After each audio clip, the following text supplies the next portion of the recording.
Dick Coworker thinks he knows better, but forgets policy. Backstory. I worked for a large private training company who also owned 3 other small sister companies. This meant that while the 3 sister companies still traded as themselves, they were owned and operated higher up by my company, and would eventually become a part of our company as they were disintegrated.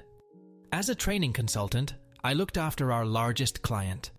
I took care of all inductions, formal training, and accredited training of the students from this client, and because of my strong relationship with our client, they didn't like anyone else dealing with them.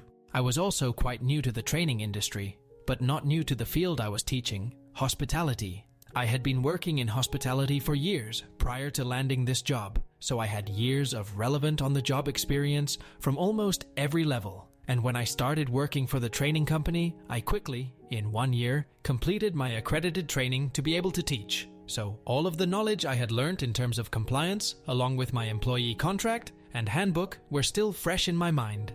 This will be relevant later, because the client I looked after served alcohol. All of the staff working for them needed to have their certificate to be able to serve alcohol in the restaurant. While our company itself weren't accredited to be able to provide this qualification, one of our sister companies was.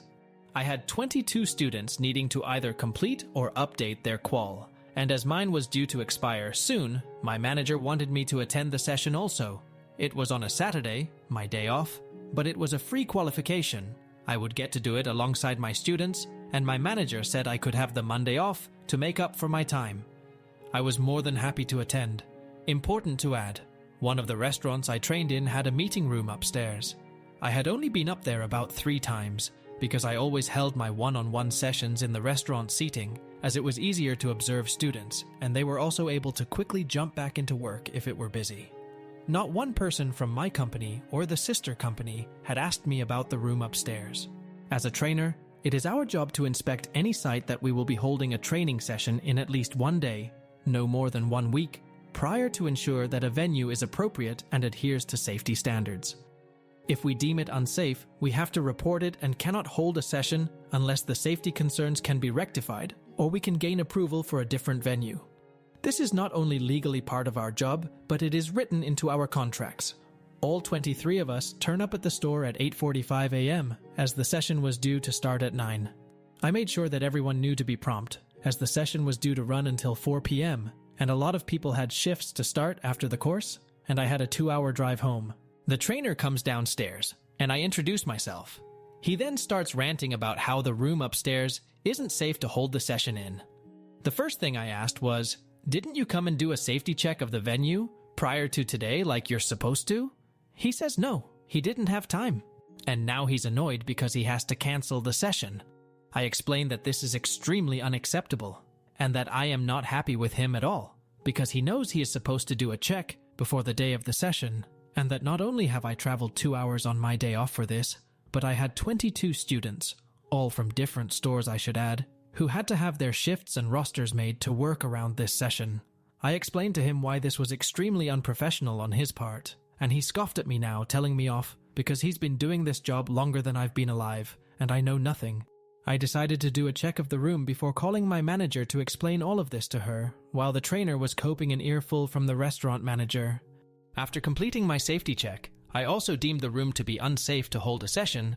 I came downstairs and spoke to the RM and gave him my reports on the hazards and what needed to be fixed before any of my students, meaning his entire staff, could be in that room.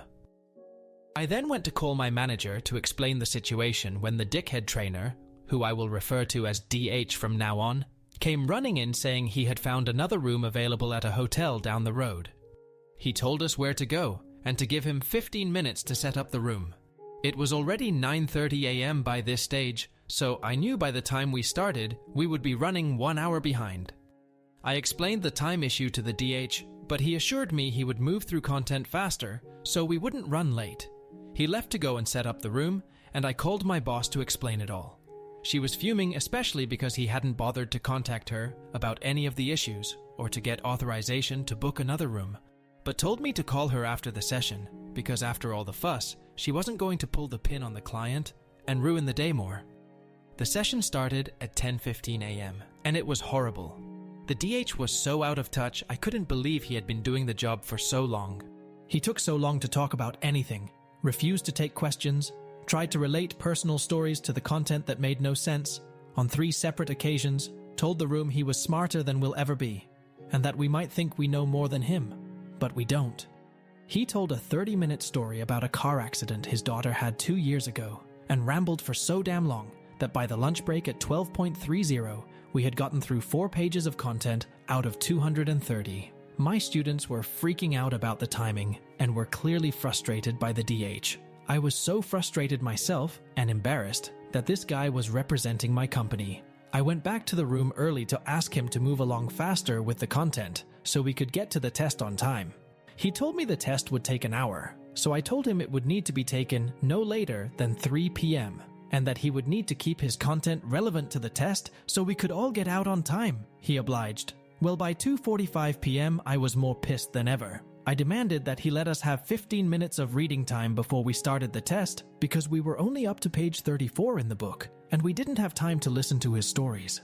He argued with me, telling me that he would fail me if I kept speaking back to him. I tried explaining respectfully over and over what the issues were, but he wouldn't have a bar of it. He told me he would fail me no matter what my score on the test was because of my attitude. I walked out and my students sat in silence. I called my boss, explained everything to her, and she told me to put him on the phone immediately. I walked back in, gave him the phone, and tried to calm my students while he went outside on the phone. He came back in 5 minutes later and told us it was time to take the test. I don't know what was said on the phone. Most of us that were just doing a refresher answered very quickly. The rest took a little longer, but everyone was done within 40 minutes. When it was time to hand them in, all of the students started panicking that they wouldn't pass because DH was a jerk. He wanted them to hand him their test while he graded it in front of them. This was not allowed. After too many people had the same concerns, I told DH that I wanted him to mark the tests now while we waited, and I collected everyone's papers and put them in a pile for him to mark. Because he wasn't familiar with anyone's names, he now couldn't be biased when marking.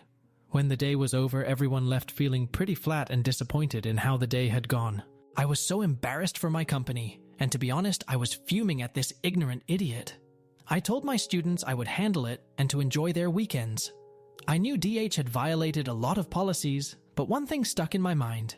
He didn't get approval for the room hire, and I knew what that meant, and I had been holding on to that information the whole day. I didn't remind him of the policy because he was a dick, and from the moment he booked the room, I thought to myself, I might not be able to fire him or reprimand him personally, but I can sure make sure he pays. Literally. I got in my car and called my boss. I explained everything to her, and she requested I send her a detailed email when I get home. I got home, wrote the email in great detail, with reference to policies in our contracts and handbook that had been violated, and sent it off. I come in on Monday and have a meeting with my training manager, state manager, and the GM of our company was conferenced in, as was the state manager for the client. I was praised for how I handled the situation, how I supported my students and followed policy, and I was given a bonus of the cash kind for my efforts and dedication to the company. As for DH, well, not only was he reamed for his behaviors, his unprofessionalism, and for not following policy in regards to room checking, he also forgot one little thing when booking that hotel room for the session. He forgot something I didn't forget, and something that was detailed in my email to my manager. Something that states in our employee contracts, a contract that he has signed. I'm paraphrasing here, I can't remember word for word. If a consultant books a room of value greater than $300 for training purposes, it must be approved in writing by the training manager or the state manager in her absence before booking confirmation can occur. Failure to gain written approval will result in the employee not being reimbursed for the room. Well, unlucky for DH, that room cost $550 because of the last-minute booking, and it was a nice hotel, I might add. That was $550 out of his pocket that he was not reimbursed for because he didn't gain even verbal approval from management to book the room. Not to mention, he needed it in writing anyway. Our client also requested that DH never be allowed to be involved with their business again. Because DH had done so many things wrong, both ethically and professionally, like refusing me a grade even if I passed in front of 22 witnesses, trying to grade tests in front of the student who completed it, not completing a safety check prior to the session, booking a room without approval, and the terrible student and client feedback, he was also let go from the company. So after a terrible day, DH not only no longer had a job, but was $550 out of pocket. Goes to show that just because you've been doing a job longer than someone doesn't mean you're doing it right.